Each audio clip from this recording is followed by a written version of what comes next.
Folks, I just made that up. Okay, I hope so. But I could see it happening. Oh, I could see it too. Honestly, Paystee, I hope this is the last year we have an annual Hell in a Cell for quite a long time. And I think it doesn't get brought up till The Fiend brings it up, and it doesn't become its own pay-per-view again. Yeah, it's not going to be, but I agree. It's long overdue for this to not be an annual occasion. It's dead. I don't care anymore. After this year, I don't think I'm ever going to care again. I'm going to tell you the grade for this match, but I think it's the same as most everybody's. I gave this match an F grade. Yeah. Complete F. It started out so good, but there's no coming back. And I can't blame Seth or Bray for any of this. It's not on them at all. And if it was 100% flawless the whole match and then just the end was shitty, I'd give it like a D or a D+. But it'd still be low as fuck. Throughout. Yeah, and there was issues. There still was. Yep. So that was that Paystee. Yeah. It was a rough fucking watch. To be honest, folks, I don't try to catch every single WWE pay-per-view, and maybe sometimes I just hit the highlights. As horrible as this pay-per-view was, I had to watch it from beginning to end because I didn't believe how horrible it was. And I'm glad I did because the first part, really, I got to see some really great matches. If you haven't watched this pay-per-view yet and you want to watch a good pay-per-view and you have the time to do this, go on your WWE Network and watch this pay-per-view in reverse order. Or just watch it through the six-man tag. Just do that. Just do the first... 4. Not, sorry, not this. Yeah, do the first 4. No, skip Randy Orton Ali and go ahead and do the 6-man. Well, you need your P-break match. Just do the first 4. Okay, do the first 4, and it'll be a good show. You'll be like, oh wow, this was awesome. I loved it. So let's talk about the numbers here, Paystee. Apparently, I ended up winning. Yeah, I mean, it depends on how you look at it. I think you still come out winning, but I had Seth Rollins winning because the ref stopped it. It wasn't a disqualification, so it wasn't an up-in-the-air thing, which brought us to a 2-2 tie, and you won via the tiebreaker. Yeah, I would say, yeah, I mean, that's what it came down to, which is cool. I won from a tiebreaker the last time that you forgot about, so. Yep. And the tiebreaker was more than 3 matches added to the card, and there were 4.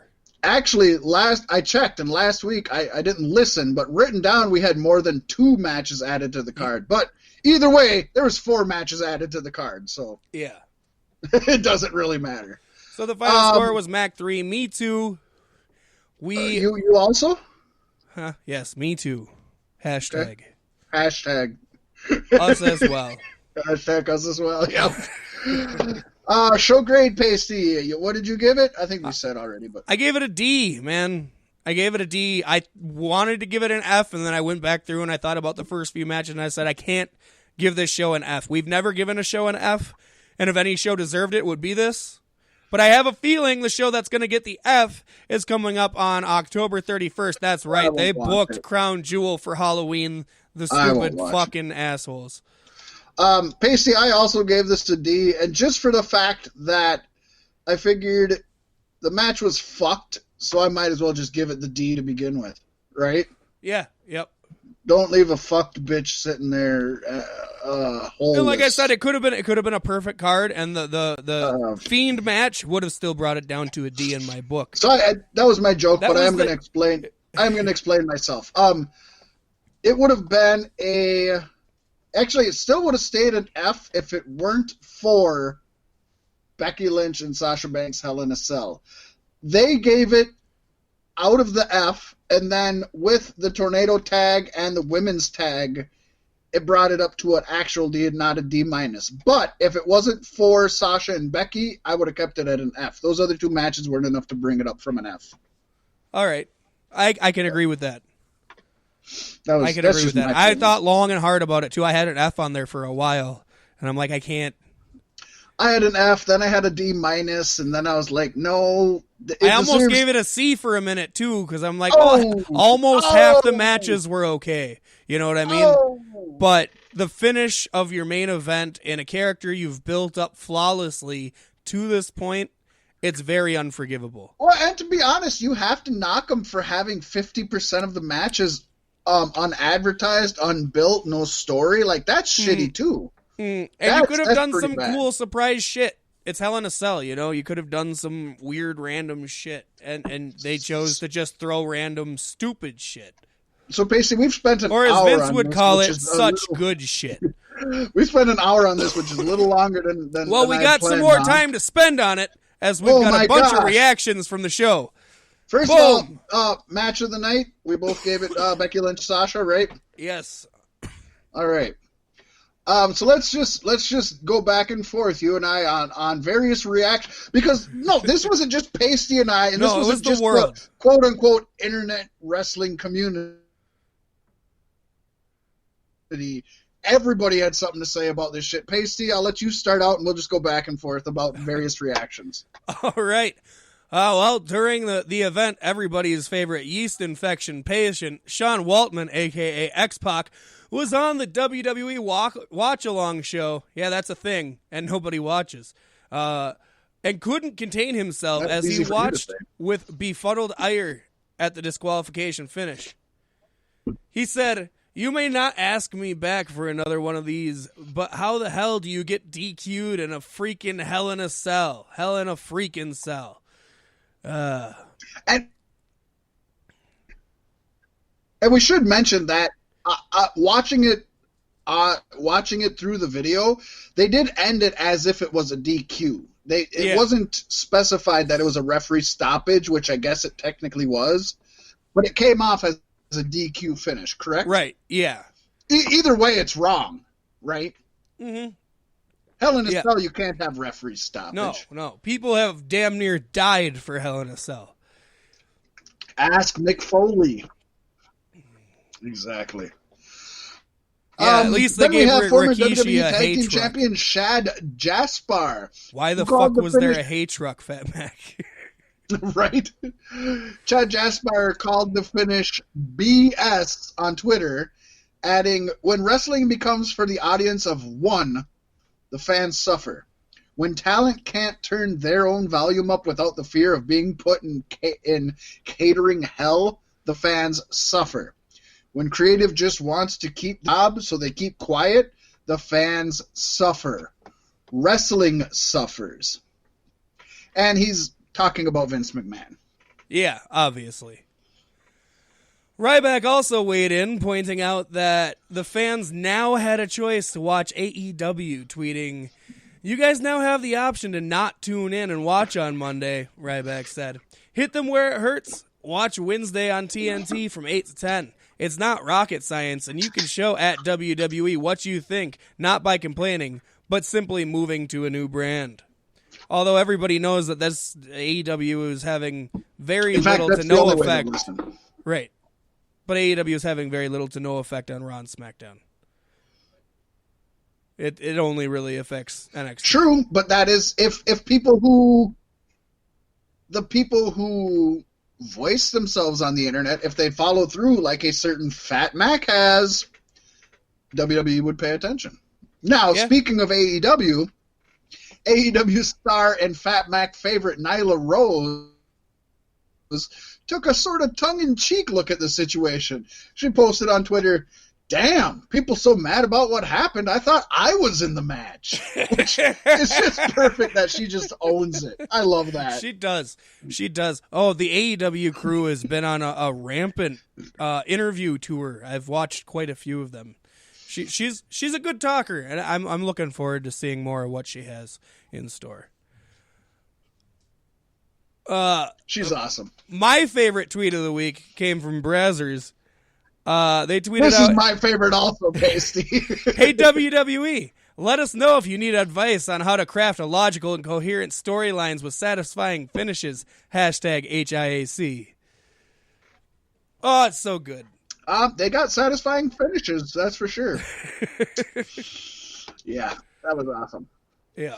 Paystee, the YouTube clip of the finish of the final Hell in a Cell between Seth and The Fiend, as of this recording right now, has 13,000 likes. That's which a sin. For beef sticks is pretty huge. but yeah. And a huge number of dislikes at 48,000. And Paystee, the negatives are growing way faster than the positives. Good. Vince still won't take anything from that. Nope.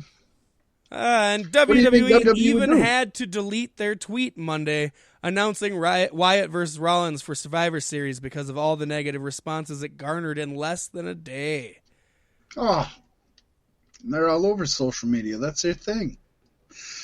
The thing that scares me the most is, like, we just seen that Wyatt is damn near invincible. What the fuck are you going to do with him now? Oh, who the fuck knows?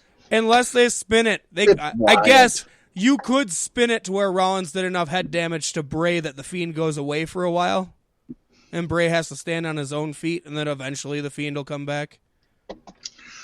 I want to see more of Firefly Funhouse and less of Bray in the ring. And when I see Bray in the ring, I want to see him winning. Yeah. I just, it's not every day that you recap a fucking pay-per-view, but also have all these various other independent people voicing their distaste in it. So it's not just us, Paystee. We're not just being negative Nellies here. Oh, no. This is Everybody universally sound. to this. Yes. Everybody from former WWE talent to AEW talent to porn companies. I wonder if Wendy's weighed in on it at all. I'm sure they did. I didn't see anything from them, but basically the reverberation of this fucking pay-per-view has just been savage. Yes, it has.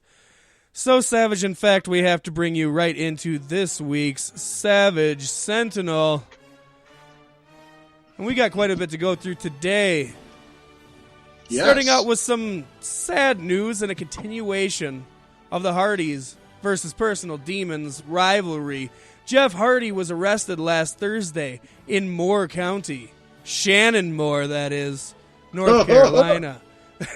For yet another DWI. He's competing real hard with the Usos on this one, folks. The police report says Hardy had a bloody nose during the traffic stop, and he told officers that it was from an earlier fight with his wife, Beth.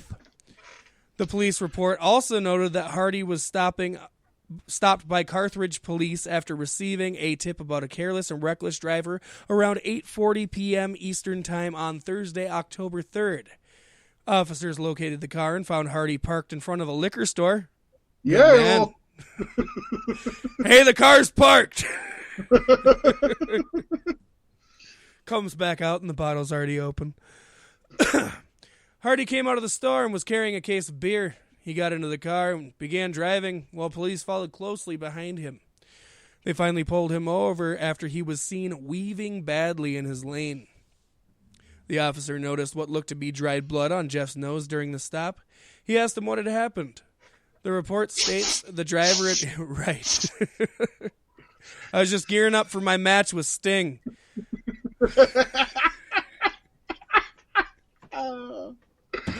Woo!